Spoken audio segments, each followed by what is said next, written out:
Welcome back. The disciplinary hearing into the conduct of SABC News and Current Affairs Group Executive Phathiswa Magopeni will continue today, or in fact has concluded when she was testifying. Magopeni has been charged with misconduct, negligence and bringing the public broadcaster into disrepute.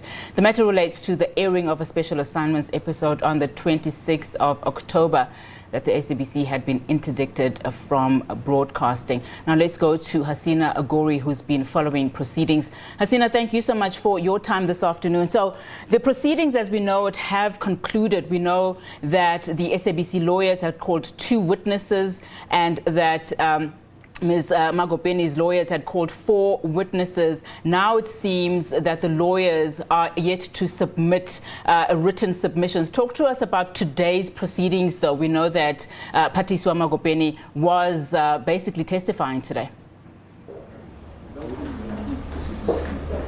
So, as you mentioned, we've just concluded day 3 of proceedings here in Sandton.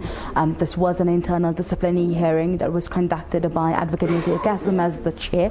And today, Phathiswa Magopeni, the employee, took the stand as the group executive of the SABC News and Current Affairs, as well as editor-in-chief of the newsroom. Basically, she was giving accounts and her version of events that led to whether or not she should be held accountable for that erroneous airing of the program that took place, as you mentioned, on the 26th of October.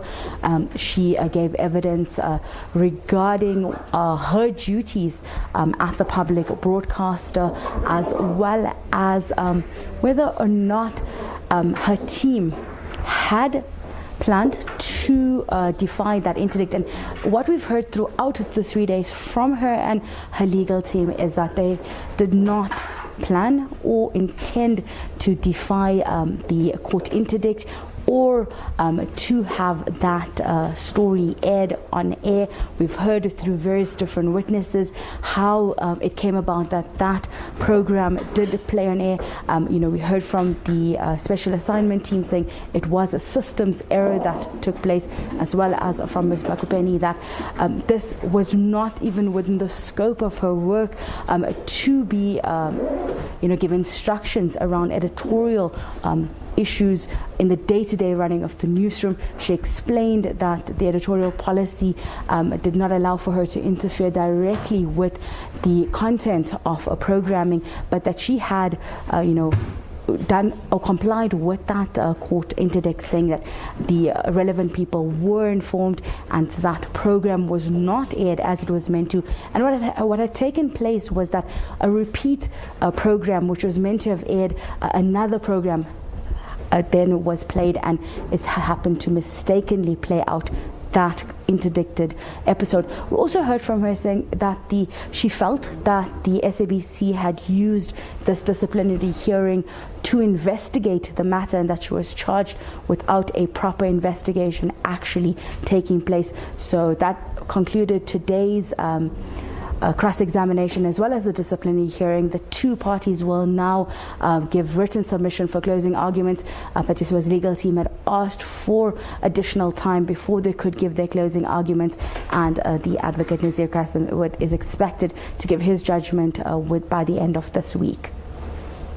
Was at pains, Hasina, to say that this matter has to be concluded, soon, because he did not want to waste taxpayers' money. And you've just rightfully said now that the news group executive saying that she believes that the public broadcaster did not conduct an investigation, and in fact is conducting it through a disciplinary hearing. Talk to me about, as we wrap up, just the significance of this hearing being made public, first of all, and the news group executive, being, held into these charges, facing these charges rather, of negligence and bringing the company into disrepute. What hangs in the balance? The significance of that is that the public broadcaster's credibility could be brought to question, as well as the credibility of the group executive. And this was so important for it to be a transparent and open process. We've heard from SANEF coming on board, as well as other parties calling for these processes to be open to the public, which we've seen taking place right now, to allow for this to be more than a witch hunt, or for one party to feel that it was biased or unfairly or unduly held. So this allows for this process to be publicly made open, so that whatever outcomes does come, it's seen as fair and ethical to all parties involved. This afternoon, really do appreciate it. Thank you so much.